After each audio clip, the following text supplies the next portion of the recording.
El juez federal Everardo Maya Arias fue hallado muerto con un disparo en la cabeza dentro de su camioneta. En Sinacantepec, Estado de México, la mañana del 15 de junio de 2025, a escasos metros del Panteón de Santa Cruz Cuauhtémoc, el macabro hallazgo conmocionó a la comunidad local y al país entero. Los vecinos que transitaban por la zona de terracería notaron la presencia sospechosa del vehículo con placas de Michoacán y alertaron a las autoridades. Al interior, el cuerpo del magistrado permanecía en el asiento del conductor, mientras que una pistola yacía a su lado, detalle que inmediatamente generó debate sobre si se trataba de un suicidio o un homicidio disfrazado. Alejandra Moreno, fiscal del Estado de México, llegó al lugar acompañada de un nutrido equipo de peritos y agentes ministeriales. Su rostro reflejaba la tensión del momento mientras coordinaba el acordonamiento de la escena del crimen. «Este no es un caso ordinario», murmuró a su asistente, consciente de las implicaciones que tendría la investigación. Maya Arias había desarrollado una controvertida carrera judicial que lo puso en el centro de algunos de los casos más sensibles del país. Carlos Vega, su colega de años en el Poder Judicial, recibió la noticia mientras desayunaba. Everardo siempre dijo que algún día pagaría un precio por hacer su trabajo, comentó con voz entrecortada al ser contactado por teléfono. La noticia llegó rápidamente a la Ciudad de México, donde Raúl Mendoza, secretario de Seguridad y Protección Ciudadana, interrumpió una reunión para atender la llamada de la presidenta Sheinbaum. «Señora presidenta, asumo personalmente la coordinación de esta investigación. Le garantizo que no descansaremos hasta esclarecer cada detalle de este caso, sin importar a dónde nos lleven las evidencias», afirmó con determinación. «He ordenado que se forme un grupo especial con nuestros mejores elementos y que se establezca contacto inmediato con la Fiscalía General para trabajar en conjunto. Este crimen no quedará impune». Los forenses trabajaban meticulosamente en la camioneta del juez Maya Arias, mientras el sol comenzaba a calentar la escena del crimen. El comandante Javier Ochoa de la Fiscalía General observaba con atención cada movimiento, consciente de que cualquier error en la recolección de evidencias podría comprometer una investigación de esta magnitud. «Comandante, encontramos algo», dijo Elena Fuentes, perita forense, señalando la guantera del vehículo. Un teléfono celular secundario, diferente al smartphone personal del juez que ya había sido asegurado, apareció cuidadosamente envuelto en una bolsa antiestática. Parece ser un dispositivo de comunicación alternativo. Mientras tanto, en la Ciudad de México, Raúl Mendoza estableció un centro de operaciones en un piso reservado de la Secretaría de Seguridad. Mapas, fotografías y documentos comenzaban a cubrir las paredes de la sala principal. Entre ellos, destacaban expedientes relacionados con los casos más controversiales que Maya Arias había atendido. La suspensión que otorgó a Ovidio Guzmán generó múltiples amenazas, explicó Daniel Herrera, analista de inteligencia asignado al caso. Según nuestros informes, recibió al menos 3 advertencias en los últimos 2 meses, todas canalizadas a través del sistema de protección judicial. Claudia Ramírez, jefa de la División de Investigación Federal, intervino. No olvidemos que también resolvió aspectos clave del caso Ayotzinapa. Específicamente, rechazó varias peticiones de la Fiscalía para ampliar la investigación hacia ciertos militares. Su comentario generó un silencio incómodo en la sala. Las implicaciones eran claras. El juez se había movido en terrenos extremadamente peligrosos. La noticia de la muerte de Maya Arias coincidía sospechosamente con el reciente hallazgo del cuerpo de Patricio Reyes Landa, alias El Pato, un presunto miembro de Guerreros Unidos vinculado al caso Ayotzinapa. Esta coincidencia temporal encendió alarmas en los más altos niveles del gobierno. En el domicilio del juez en la colonia Polanco, agentes federales realizaban un cateo minucioso. María Castillo, esposa de Maya Arias, observaba el procedimiento con una mezcla de dolor e indignación. Mi esposo me había comentado que estaba trabajando en algo grande, algo que podría cambiar muchas cosas, declaró a los investigadores con voz entrecortada. Las últimas semanas apenas dormía, revisaba constantemente las ventanas y había instalado cámaras adicionales. Los agentes descubrieron una caja fuerte oculta detrás de un falso panel en el estudio del juez. Al abrirla, encontraron documentos cifrados y una memoria USB protegida con contraseña. Todo fue asegurado inmediatamente. En Guerrero, Ismael Vázquez, un exmilitar vinculado tangencialmente al caso Ayotzinapa, recibió la noticia mientras pescaba en la costa. Su reacción, captada por un sistema de vigilancia autorizado semanas atrás, mostró una inquietante serenidad. Realizó 3 llamadas telefónicas en rápida sucesión, todas a números vinculados con personal militar activo.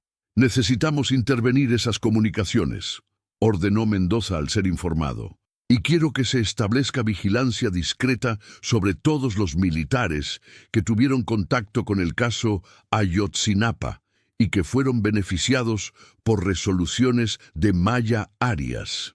La investigación adquirió un nuevo giro cuando los técnicos lograron acceder al teléfono alternativo del juez. El dispositivo contenía un registro de llamadas con un patrón específico, todas realizadas después de medianoche, todas de corta duración y todas a un mismo número con clave de Sinaloa. «¿Tenemos identificado al propietario de ese número?», preguntó Mendoza con tensión evidente.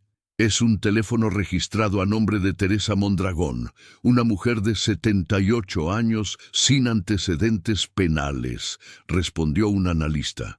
«Claramente un nombre falso, pero la geolocalización del dispositivo en los últimos meses muestra actividad en zonas controladas por la facción de los Chapitos». La presidenta Sheinbaum, informada de estos avances, convocó una reunión urgente con el Gabinete de Seguridad. La tensión era palpable cuando tomó la palabra. «Este caso no solo involucra el asesinato de un juez federal, sino que podría revelar conexiones entre el Poder Judicial y organizaciones criminales que han operado con impunidad. Quiero resultados contundentes». Al caer la noche, un nuevo elemento sacudió la investigación. El análisis balístico preliminar reveló que el arma encontrada junto al cuerpo del juez no coincidía con el proyectil que acabó con su vida. «No fue un suicidio», confirmó Elena Fuentes. «La bala extraída del cráneo corresponde a un calibre diferente. Alguien intentó escenificar un suicidio». Raúl Mendoza, tras recibir esta confirmación, apareció ante los medios con un mensaje contundente. «La Secretaría de Seguridad y Protección Ciudadana ha determinado que el fallecimiento del juez Maya Arias constituye un homicidio. Hemos conformado un equipo especial con la participación de nuestra mejor gente y en coordinación con la Fiscalía General. Tengan la certeza de que seguiremos todas las pistas, sin importar hacia dónde apunten. La presidenta Sheinbaum ha sido clara. Este crimen no quedará impune y llegaremos hasta las últimas consecuencias. Caiga quien caiga». La luz de la mañana iluminaba tenuemente la oficina de Raúl Mendoza mientras revisaba los informes preliminares del caso. El secretario de Seguridad masajeaba sus sienes, consciente de las ramificaciones políticas que comenzaban a emerger. Sobre su escritorio, fotografías de la escena del crimen contrastaban con expedientes judiciales de casos vinculados al juez Maya Arias. «Señor, tenemos información del análisis forense digital», anunció Gabriela Soto, especialista en ciberinteligencia, entrando a la oficina con una tableta en mano. «Logramos recuperar mensajes encriptados del dispositivo secundario del juez. La mayoría estaban programados para autodestruirse, pero algunos fragmentos quedaron en la memoria caché. Los mensajes revelaban un patrón inquietante. Durante los últimos 8 meses, Maya Arias había mantenido comunicación cifrada con alguien identificado solo como Halcón. Las conversaciones hacían referencia a expedientes comprometedores y garantías de protección. «Necesitamos identificar a este Halcón», ordenó Mendoza. «Crucen la información con todos los apodos conocidos en las estructuras criminales y también en las instituciones gubernamentales». Mientras tanto, en el Instituto de Ciencias Forenses, el doctor Ramón Telles culminaba la autopsia del juez. El disparo fue realizado a una distancia aproximada de 20 centímetros, explicó a la fiscal Alejandra Moreno. Pero hay algo más. Encontramos residuos de midazolam en su sangre. Fue sedado antes de ser asesinado. Este hallazgo cambió la perspectiva de la investigación. No solo era un homicidio, sino que involucraba premeditación y conocimientos específicos. El midazolam, un sedante de uso controlado, sugería la participación de alguien con acceso a medicamentos restringidos. En la residencia de Maya Arias, los investigadores continuaban el minucioso análisis de la memoria USB encontrada en la caja fuerte. Tras superar varias capas de seguridad, descubrieron un archivo titulado Seguro de Vida. El documento contenía una declaración escrita por el propio juez, fechada 3 semanas antes de su muerte. «En caso de mi fallecimiento por causas no naturales», comenzaba el texto, «deben investigarse las conexiones entre el general Ernesto Villalobos, el empresario Ricardo Fuentes y el subsecretario Octavio Méndez. Los 3 conforman una estructura que ha influido en decisiones judiciales críticas relacionadas con el narcotráfico y casos de desaparición forzada». El documento incluía fechas específicas de reuniones, lugares y fotografías tomadas discretamente desde el teléfono del juez. Una de ellas mostraba a Villalobos y Méndez en un restaurante exclusivo de Polanco, intercambiando lo que parecían ser documentos oficiales. Claudia Ramírez palideció al revisar el material. Villalobos supervisó parte del operativo en Ayotzinapa y Méndez era funcionario de la administración anterior. Si esto es cierto, estamos ante una red de complicidades que trasciende sexenios. La presidenta Sheinbaum, informada de estos hallazgos, ordenó máxima discreción.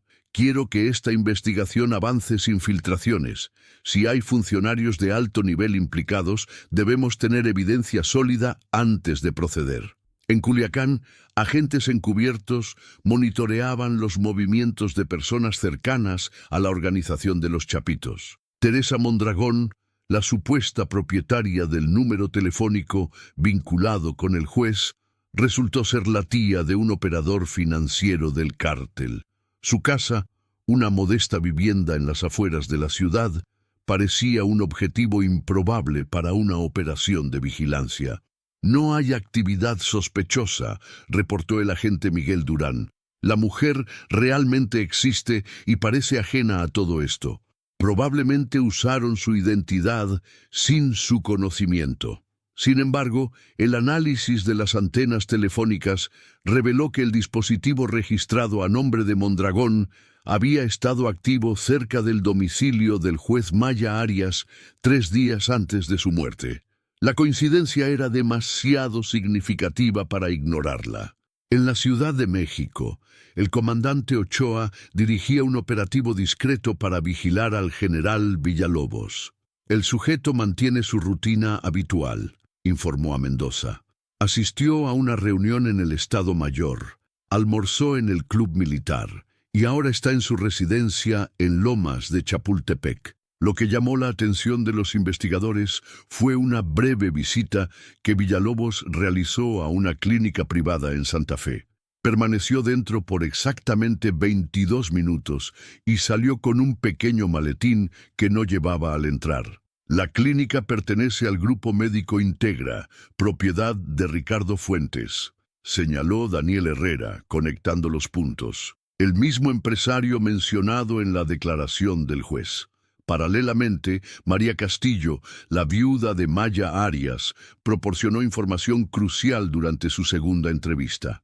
Mi esposo comenzó a cambiar hace aproximadamente un año, relató.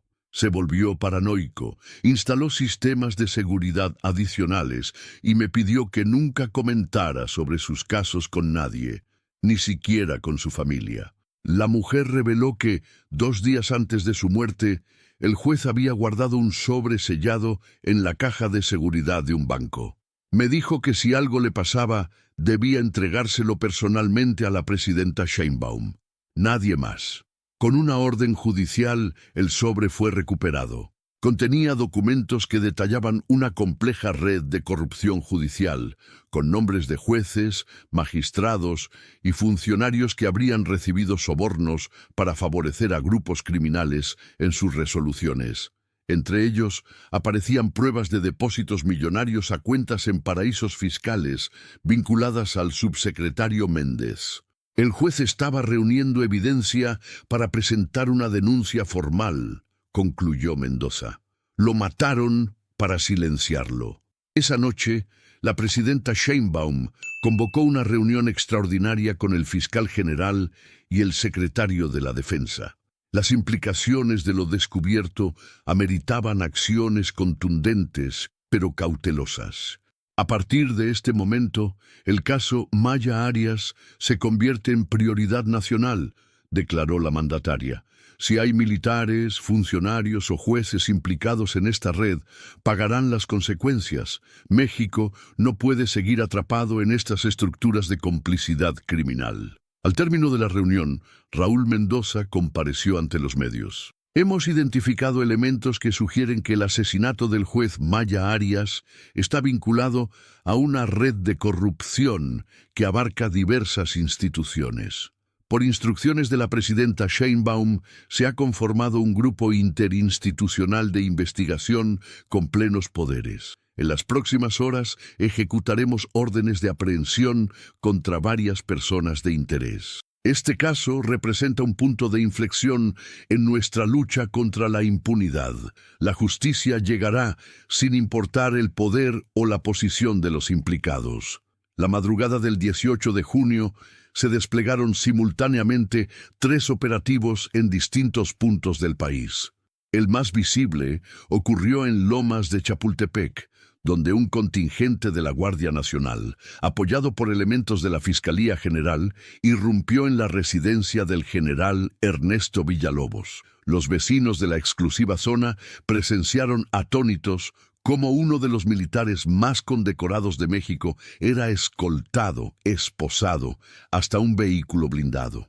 General Ernesto Villalobos queda detenido por su presunta participación en los delitos de homicidio calificado, asociación delictuosa y operaciones con recursos de procedencia ilícita, pronunció formalmente la fiscal Alejandra Moreno, mientras las cámaras de los medios captaban el histórico momento.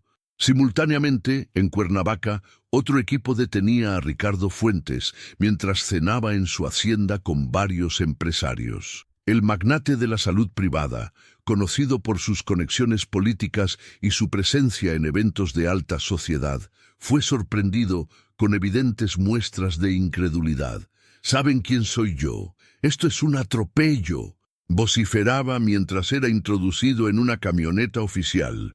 Su teléfono celular, inmediatamente asegurado, contenía mensajes recientes que lo vinculaban directamente con la clínica donde se había obtenido el midazolam utilizado para sedar al juez Maya Arias. El tercer operativo, quizás el más delicado, tuvo lugar en un restaurante japonés de Polanco, donde el subsecretario Octavio Méndez cenaba con 3 magistrados federales. La detención, ejecutada con precisión quirúrgica por agentes vestidos de civil, evitó un escándalo mayor, aunque no pudo impedir que algunos comensales captaran el momento con sus teléfonos. «Tengo fuero constitucional», alegó Méndez, mientras era conducido discretamente hacia la salida trasera del establecimiento.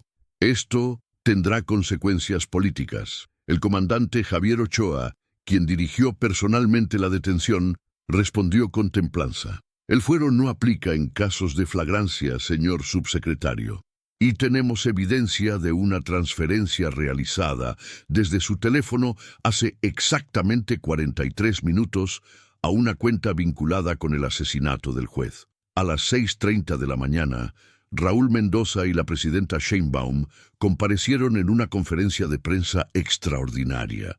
El país entero permanecía expectante ante los rumores que circulaban desde la noche anterior. Esta madrugada hemos ejecutado órdenes de aprehensión contra los presuntos responsables intelectuales y materiales del homicidio del juez Everardo Maya Arias, anunció Mendoza con gravedad.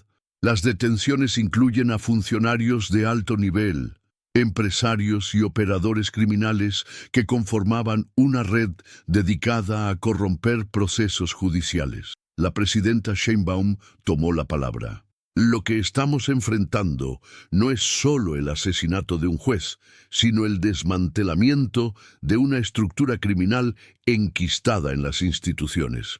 El juez Maya Arias, a pesar de las controversias que rodearon algunas de sus decisiones, estaba compilando evidencia sobre esta red. Fue silenciado por quienes temían ser expuestos. En Sinaloa, un operativo conjunto de la Marina y la Fiscalía capturó a Jorge Beltrán, alias El Médico, identificado como el autor material del asesinato.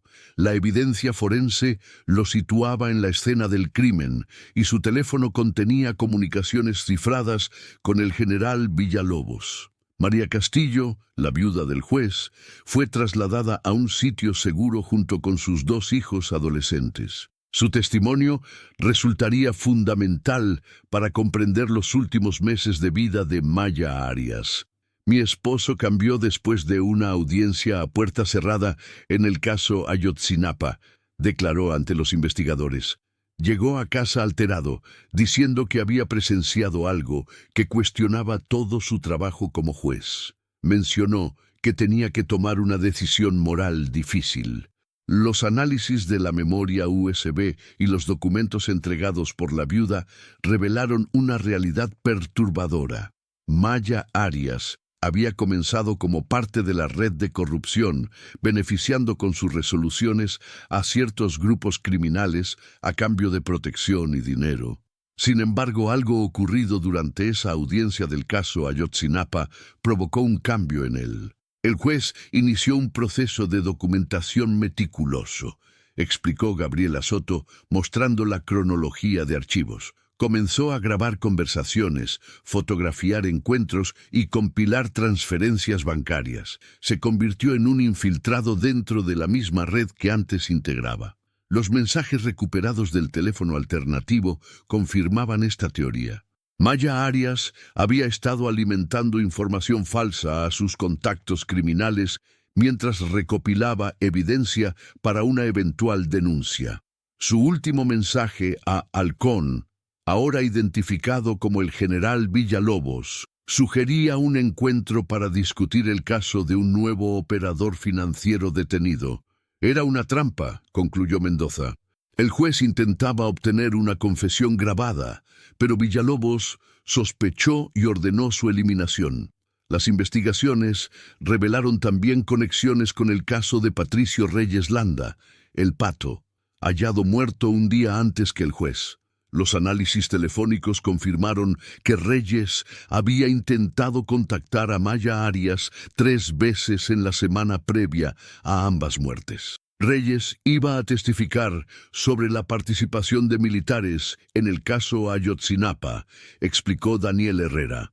Aparentemente, tenía información que corroboraba lo que el juez estaba investigando. El impacto mediático de las detenciones sacudió al país.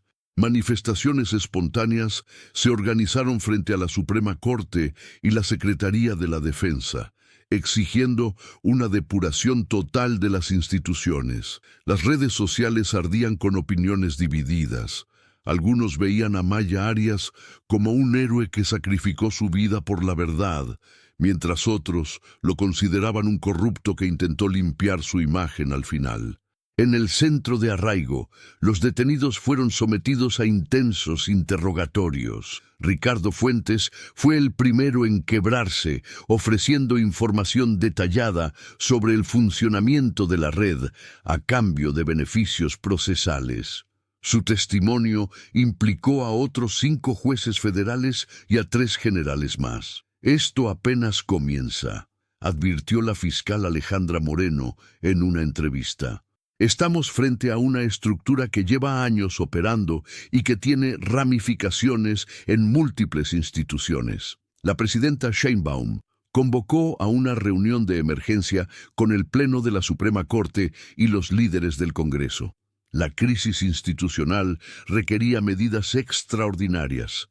El Poder Judicial necesita una reforma profunda y urgente, declaró ante los presentes. Lo ocurrido con el juez Maya Arias es solo la punta del iceberg de una descomposición que no podemos seguir tolerando. Al atardecer del 4º día de investigación, Raúl Mendoza compareció nuevamente ante los medios. Hoy hemos dado un paso histórico hacia la justicia. Las detenciones realizadas han permitido desarticular una red criminal que operaba desde las propias instituciones del Estado. Por instrucciones de la presidenta Sheinbaum, este caso no será cerrado hasta que todos los implicados, sin importar su poder o influencia, rindan cuentas ante la ley. Los mexicanos deben saber que el sacrificio del juez Maya Arias no será en vano. Su muerte ha desatado una tormenta de justicia que limpiará las instituciones de nuestro país. Entonces, el sol se filtraba por los vitrales del Palacio Nacional, mientras la presidenta Sheinbaum firmaba el decreto que establecía la Comisión Especial para la Depuración del Poder Judicial. A un mes del asesinato del juez Maya Arias, las consecuencias de la investigación habían generado un terremoto institucional sin precedentes en la historia reciente de México. Este documento marca el inicio de una transformación profunda, declaró la mandataria ante el gabinete en pleno. El caso Maya Arias nos ha mostrado las grietas por donde se filtra la corrupción y la impunidad en nuestro sistema de justicia. En la primera fila, María Castillo, viuda del juez, observaba con expresión serena. El reconocimiento póstumo a su esposo como defensor de la verdad contrastaba con las controversias que habían marcado su carrera. La historia de redención de Maya Arias, de juez corrupto a denunciante sacrificado, había capturado la imaginación colectiva del país.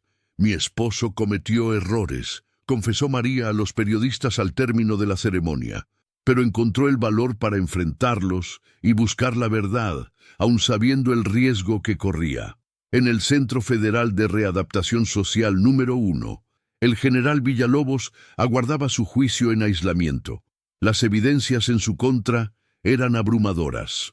Transferencias millonarias a cuentas offshore, comunicaciones cifradas con operadores del narcotráfico y, lo más devastador, la orden directa de eliminar al juez, documentada en grabaciones recuperadas del teléfono de El Médico.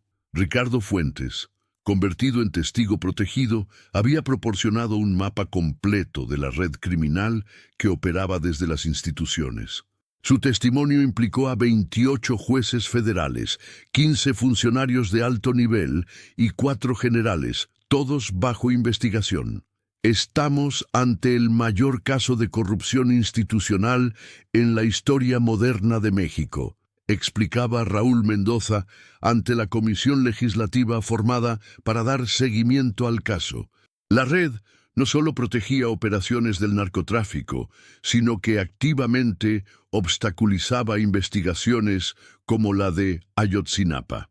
Los documentos compilados por Maya Arias habían permitido reabrir el caso de los 43 normalistas desaparecidos. Nuevas líneas de investigación apuntaban a la participación directa de militares que habían sido protegidos por resoluciones judiciales amañadas. El juez descubrió que sus propias decisiones habían ayudado a encubrir la verdad, señaló la fiscal Alejandra Moreno en conferencia de prensa. Ese fue el punto de quiebre que lo llevó a documentar todo y buscar la manera de enmendar el daño. En Sinacantepec, el lugar donde fue encontrado el cuerpo del magistrado, vecinos y activistas instalaron un memorial improvisado. Flores, veladoras y fotografías adornaban el sitio, convertido en símbolo de la lucha contra la impunidad. Carmen Salgado, madre de uno de los normalistas desaparecidos, visitó el memorial con un ramo de cempasúchil. Nunca imaginé que vendría a honrar la memoria de un juez que antes criticamos, comentó con voz quebrada. Pero ahora entendemos que su muerte está conectada con nuestra búsqueda de verdad. La reforma judicial impulsada tras el caso avanzaba a paso firme en el Congreso. El nuevo sistema de designación de jueces, la creación de un órgano ciudadano de vigilancia y la transparencia total en las resoluciones representaban un cambio de paradigma.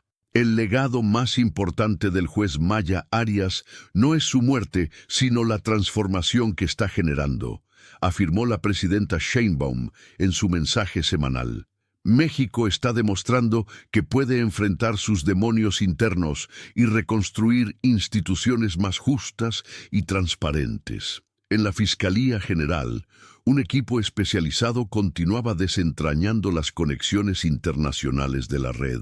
Las investigaciones habían llegado hasta cuentas bancarias en Panamá, Suiza y las Islas Caimán, revelando un entramado financiero que involucraba a empresas fantasma y testaferros. Lo que comenzó como la investigación de un homicidio se ha convertido en la mayor operación anticorrupción en la historia del país, explicó Claudia Ramírez a corresponsales extranjeros. Y todo gracias a la decisión de un hombre que decidió enfrentar su propia corrupción y buscar la redención. La familia de Patricio Reyes Landa, el Pato, recibió protección especial tras confirmarse que su muerte estaba conectada directamente con la del juez. Las notas encontradas en su celular revelaron que había intentado contactar a Maya Arias para entregarle información sobre la participación militar en el caso Ayotzinapa. Dos hombres que estuvieron en bandos opuestos terminaron siendo eliminados por el mismo sistema corrupto, reflexionó Daniel Herrera durante la reunión de análisis. Ambos intentaban, a su manera, revelar una verdad incómoda.